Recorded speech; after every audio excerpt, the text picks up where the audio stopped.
क्यों ऐसा हुआ कि सेक्रेट टाइमलाइन को बिगाड़ने के बावजूद लोकी को टाइम मशीन ने मिटा नहीं दिया, जबकि पूरी तरह तैयार साइंटिस्ट कैंग भी टाइम की स्पीड की वजह से सेकंडों में मास्क बन गया था। लेकिन लोकी न सिर्फ टाइम मशीन में आराम से टिक गया, बल्कि धीरे धीरे स्टोरी गॉड तक बन गया। अरे देवा, ये गड़बड़ है बाबा।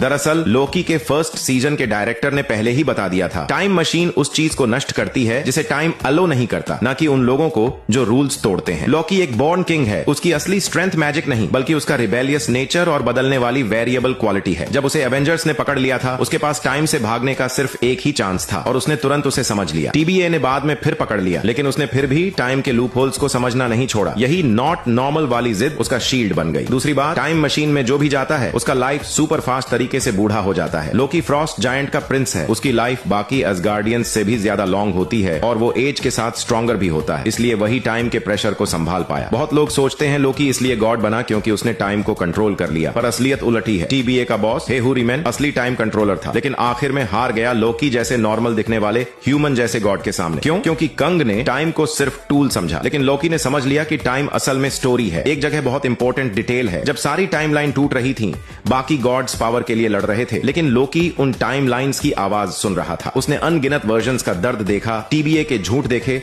और समझा कि हर स्टोरी के कई पॉसिबिलिटीज होती हैं, यहां तक कि वो खुद भी अलग तरह का गॉड बन सकता है। बाकी सब लोग गेम के अंदर जीत हार में उलझे थे, लेकिन लोकी गेम के बाहर खड़ा होकर देख रहा था। उसे समझ आया स्टोरी का कोर चॉइस है, फिक्स्ड एंडिंग नहीं। उसने टाइमलाइंस को ठीक करने की कोशिश नहीं की, उसने उन्हें एक्सेप्ट किया। यही स्टोरी गॉड की असली पावर है। पहले लोकी हमेशा दूसरों पर रूल करना चाहता था, ऊपर बैठकर दुनिया कंट्रोल करना चाहता था और थॉर को कई बार बिट्रे भी किया, लेकिन जब वो सच में गॉड बना तो उसने चूज किया हर वर्जन की स्टोरीज को प्रोटेक्ट करना और उन ह्यूमंस और लोगों को बचाना जिन्हें वो प्यार करता था। शायद असली ताकत कभी भी दूसरों पर चढ़कर नहीं आती, बल्कि अपने पावर का इस्तेमाल करके ज्यादा से ज्यादा लोगों की हैप्पीनेस प्रोटेक्ट करने में होती है। तो क्या स्टोरी गॉड लोकी मार्वल का सबसे पावरफुल गॉड है?